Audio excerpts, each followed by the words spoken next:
What's up, everybody? I'm Damon Swisher, the art director at Visionary Games, and this is our June State of the Game presentation on Project Phoenix Rising. I'm joined today with Managing Director Brandon and a mechanics lead, Sean. Would you guys introduce yourselves? Hey guys, how's it going?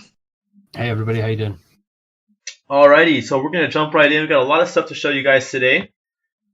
So we're going to go cover some of the art progress. We have a lot of stuff going on and talk about some of the things that artists do in the meantime. Like right now, you've seen a lot of progress in the previous State of the Games, and now we're doing some of the more technical aspects. Going to talk about that. Going to get Sean in here for some of the game mechanics discussions. A lot of juicy info there. And Brandon is going to tell you guys some of the master development stuff as we show images of the masters that we are currently working on. So for art processes, like I mentioned, we're doing a lot of technical stuff right now. We have a lot of progress on the current characters, getting them into a state where they can interact with each other inside of the game. It's going to be great. We have a lot of rigging stuff going on, standards creating for animation in the coding and blueprint system that'll let the characters look awesome inside the engine, and some UI work so that the interface for the users should be pretty great. They'll be able to tell easily what's going on, where you need to click, all of that sort of thing. Our artists are working really hard on the graphics behind that, but I'm really excited with how it's turning out. And now we're going to have Brandon come in here and tell you all a little bit about the master development side of things. Brandon? All right, so we've just got a little bit of information that we're going to be going over today. We're going to go over the first 5 masters. We're not going in depth in their kits or their abilities. We're just going to speak about how we're actually creating the kits themselves and which roles and things like that are going to be applying to the starter masters. We're also going to go a little bit over the role system, skill level, and caps. Basically, the role system that we've created here, we went and did a bunch of research on all of the other big name MOBAs out there, and basically took their ideas as far as kinds of roles and how those roles interact in the game and things like that, and we're making them our own. They're not going to be exactly the same as in every other MOBA. Some of these roles are going to be different than normal roles with this name. We had to separate the actual definitions into different ones so that it'll give us more options and more flexibility whenever we're creating the kits. During the initial kit creation process here, we've decided that we're going to be using roles rather than lanes to help define how the kit is going to work. So instead of saying this guy is going to be ADC or support, or jungler, mid lane, or solo, we're going to be using roles instead to describe the kit itself and let the players determine how they want to play with that character, with that kit. We're basically giving the player all the freedom of choice whenever it comes to actually choosing the kits, how they want to play them, things like that. So we're leaving all of that up to you guys. We're just creating the kits themselves using these roles in mind. Skill level and caps, all of the first 5 masters that we're going to be talking about here are going to be beginner level masters. That does not mean that their skill cap is beginner. Basically, what it means is all of their kits are going to be easy to understand, easy to use. Somebody who has no prior experience in MOBAs is going to be able to open the game, pick a beginner level master, look at the kit details, and understand the basics of how that kit works. Now, that does not mean that since it's a beginner kit, that's the skill cap. The skill cap, we can't really say. That's something that's to be determined by the players themselves. How you use the skills and abilities in each kit determines, how well that kit will actually be playable in the game. How it'll be telling you how you can set up different play styles and things like that using beginner level kits against not beginner level masters. Now, that's just something you're going to find out whenever you play the masters themselves in game. Awesome. Thank you so much for that, Brandon. Let's go into some of the characters now. Right here on the screen, we have Cronin. Some nice concept art iterations of him up there. A little bit different from what you've seen of him already. These are just some of the more early on explorations, as well as one of the more recent explorations here on the left side of the screen. And we have some roles, skill level, and attributes for Cronin, as Brandon was mentioning earlier, which Brandon might want to touch on. All right, so these are some of the different roles that I was talking about that may seem familiar from other games, such as Bruiser, Durable, and Ganker. Bruiser, in our context, usually means somebody who does medium to heavy damage up close. So they're going to be the melee guys that are be able to dish out a decent amount of damage and be able to just receive it back. That's where the durable part comes in. Durable is more describing how long they'll be able to last in a fight. So people with the durable role usually have a little bit more base health than somebody without the durable. Ganker is in reference to how his kit would be played best. His kit is going to be more directed towards actual PvP fights rather than just farming or lane farming or things like that. So his kit is going to be more better used against other players rather than just camps. That doesn't mean he can't fight camps. Every character is going to be able to fight a camp. It's just his kit is going to be better for actual combat. Skill level beginner, like I said, all these first 5 are going to be beginners with various skill caps. Attributes, heavy hitter when up close, strong PvP potential. Basically, heavy hitter up close just means he's going to be able to dish out some damage to close targets. That means he's going to have to get close to people in order to hurt them. He's not going to be a great distance fighter. He needs to be up close. That's what, we have melee guys for. Strong PvP potential. I talked a little bit about that in the Ganker. Just means that he's going to be more directed towards actual PvP combat rather than just laning or camps. Awesome. Now we're going to step on to Theo. We have some concept art of Theo here using Almighty's pre-made model, or not pre-made model, but prior to being armored model. We did some armor on top of that so that Almighty could go ahead and work on some of the armor. You guys might have seen Theo modeled on some of Almighty's streams. He operates on one of the Twitch channels that we have for Visionary Games. It's really great. You should check it out sometime if you haven't. It's nice to see the progress as it's happening. Theo is currently being worked on right now, moving forward with her stages. And now we have some roles, skill level, and attributes that Brandon will like to touch on again. So the roles for Theo are going to be Guardian and Durable. We've already went over Durable. Just means that they're going to have a little bit more health than people without that tagline for base health. Guardian Guardian means that it's going to be somebody who's able to provide some buffs for their allies, whether that's a health buff, shield buff, speed, attack speed, things like that. Guardian, it's just basically the role defining somebody who helps their allies through positive buffs. So Theo's going to be one of those people that you'll see running around providing people with help rather than directly attacking. So that's something that you'll be able to check out more once we actually release. Skill level beginner. Attributes helps allies through various boosts. Basically what I was talking about just a second ago, she's going to be the person that's going to be helping out her team the most through actual buffs and boosts. It all depends, on the type of situation that they're in. Awesome. Now we're going to talk about Aurelia a little bit, who you've seen plenty of. This is one of her high quality shots here. It's pretty awesome. Shows a little bit of a static turnaround.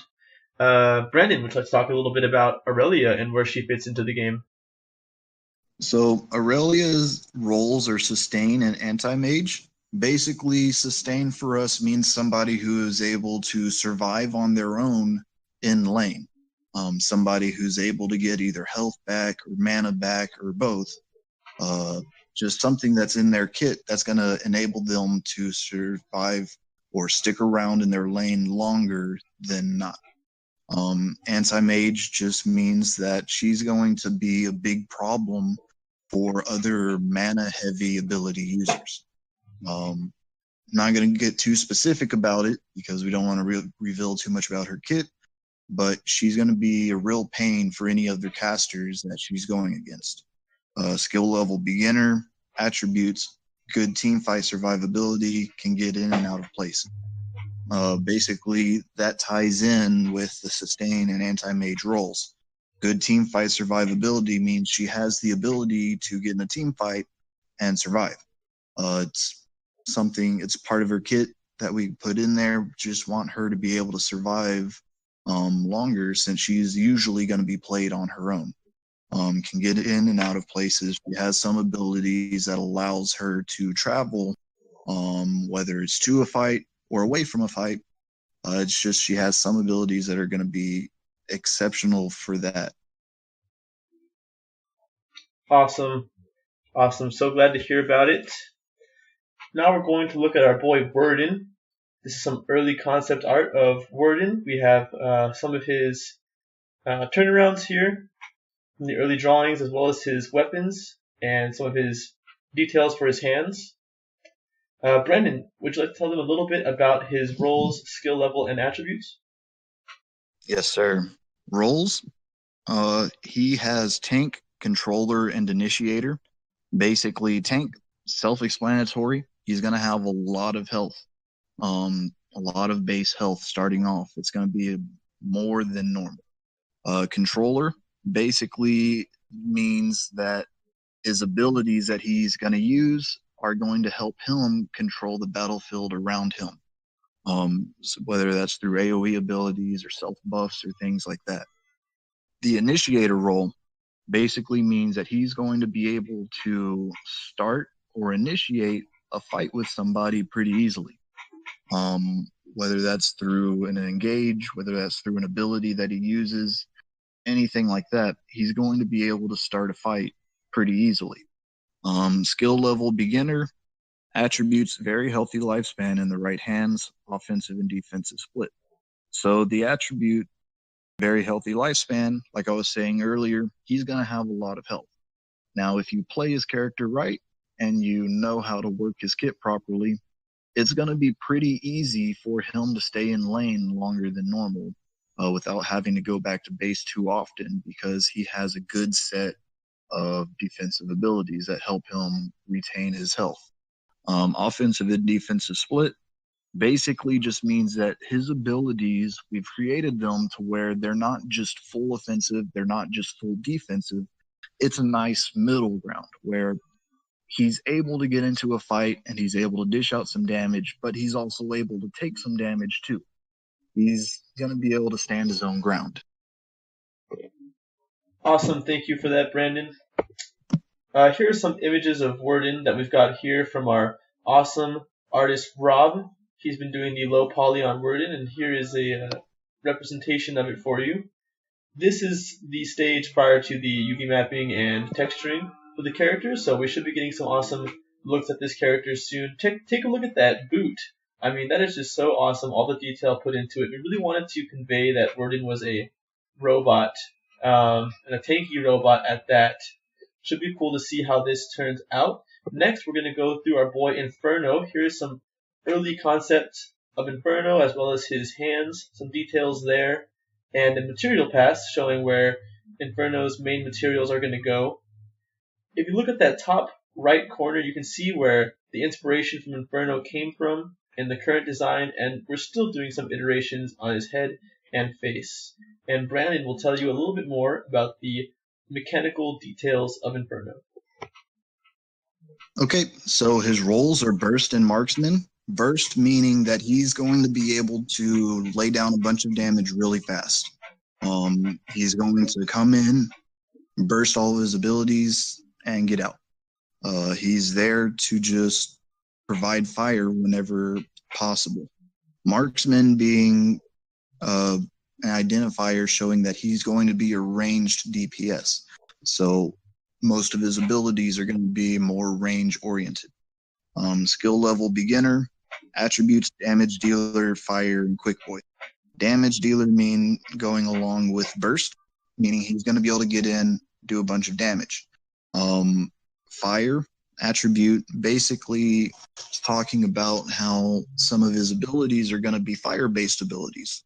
Now, like everything else here, it's all a work in progress, and until we actually get into the game and test it out for ourselves and start balancing it, everything is up to change. But as of right now, his kit does contain some fiery elements. Quick Boy, just basically talking about how he's able to get places. He can move quickly, get into a fight, get out of a fight, whatever needs to happen, he's going to be able to do it quickly. Inferno is all about speed here. Great, thank you so much for that, Brandon. Now we have the game mechanics, which my boy Sean is going to tell you a little bit about. Should be some juicy details there. Hey everyone. Okay, so you can see what we're going to talk about here. I won't be giving any values in this. It's just going to be showing what we're trying to achieve. Everything that's on the screen just now is ready to be put in engine.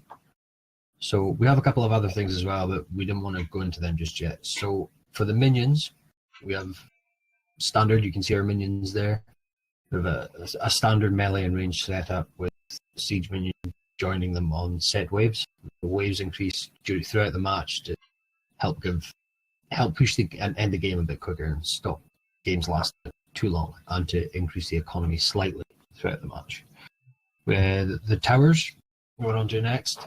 We've looked at other ones, and we didn't want our towers to be too paper mache and just fall over. So we've looked at the defensive stats of them.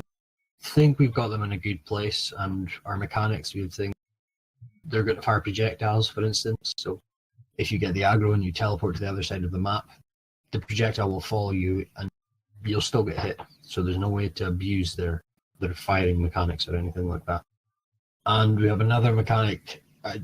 We're trying to stop massive waves of creeps snowballing down entire lanes all by themselves. It's not going to eliminate the possibility of it, but we don't want that to go too far without a friendly master being there to help them.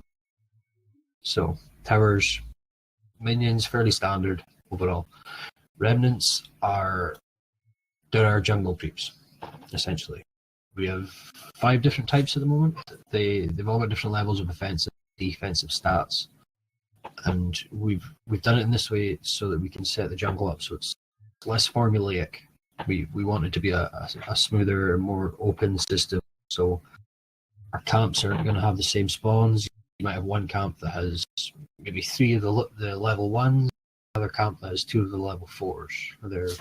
So somebody might be good at clearing camp A, someone might be better at clearing camp B at first. That way we should open up our master viability for jungle. And by doing so, we should open up the master viability throughout the whole game. That's something we've been focusing on quite strongly, is keeping our master, the options for the number of masters you can pick as high as possible. I'll go into our jungle bosses. Okay, we have 3 jungle bosses at the moment. They have different spawns and they all have different mechanics and abilities attached to them. They're going to be, a team's going to be focusing them at different times throughout the match. You're not going to always want all of them at the time. Simply not going to be able to take the highest level one, for instance, very early in the match. It has an ability that will stop solo attempts by disabling a target, and an ally can help you by stunning the boss to interrupt the ability. We have other abilities that force or hinder, just generally cause the team to need to play around the objective that they're going for, rather than standing there holding down basic attack, just mindlessly managing to kill it and getting the reward. So we're quite excited with how our jungle bosses are turning out. The next thing would be our master kill system, which is done. The XP gained from killing a master is finished. So it's going to be getting put into game very soon. It might already be an engine. And we've been designing it with the principle of discouraging snowballing and to help encourage comeback. So a team can't get too far ahead and have an insurmountable lead. We don't feel that fits into the spirit of a MOBA and competitive viability in a game, which is very important for us. We really want our game to be entertaining to watch as well as play. So little things like this we feel are quite important. So we paid quite a lot of attention to the little things. So the Master XP is in engine as far as I'm aware. Our item shop is the last thing on agenda. Sadly, we don't have any pictures for you just yet, but I will be going into detail over something. It's been built around how viable it is for competitive play. That's the most important thing for us. So we all be happy to hear in your very first game, you log in your very first match, you will have access to every item in the item shop system, assuming you have the economy at the time. They will be costing more as the match goes on to be able to afford the more expensive ones. The tweaks with our system, I know we haven't really released too much information, but you're going to be able to fine choose and customize the stats on any item yourself with certain parameters. So you can't just go too crazy and put anything anywhere. But you are going to be able to choose the stats on an item. We're hoping this will put the focus onto the passive and active components of the item, and not merely just saying, I want the item with the highest damage, I want the item with the highest health. We feel that's not very good for a competitive game when simply all you're aiming for is the highest stats. So we think this system should open up the item shop, make it more exciting, which inevitably should make the game more exciting. That's everything that Mechanics has for you today. Thank you so much, Sean. That's awesome. So glad we could share that info. Hope you all are excited to hear about all that. It was awesome to show you guys the minions. If you haven't seen them being worked on by Almighty with the randomly spawning appendages and other pieces actually as well. This will be active when a minion spawns. He'll have a different body part each time, so you won't just be seeing the same minions over and over, but there'll be distinct characteristics that show whose side a minion is on. For instance, this red color, and maybe even this lighter rock or type of rock. So it'll be quite clear who's on whose side, but the differences in the minions generated should add some really interesting gameplay, or at least just immersion. Then we got to show you the jungle boss that Almighty has also been working on. Looks pretty astounding. This is not the final color, but this is what it could look like in the engine, or at least in the game. Looks pretty stellar. Really digging how it's turning out. You all have probably been digging it too, seeing it on the stream. Again, if you don't know where to find that, we'll have all that information in the description. You all should really check it out. It's great to see these things being created. Then, of course, we have Theo, which is also being created. This turntable has a bit of a glitch, but you can get the general gist of how Theo looks here. You've got the tabards and the armor, everything that's still being worked on a little bit. Almighty is currently working on this on his stream, so it should be worth it to check it out. That is all we have for you today. If you guys would like to tell them a bit about the stuff we're releasing outside of the state of the game today, Brandon, a little bit of a surpriser there. Yes, sir. So we have finally gotten our website out there. We're releasing it today alongside this video, so you'll be able to go to the website, sign up for the newsletter, check out all of our different links to our social media and things like that.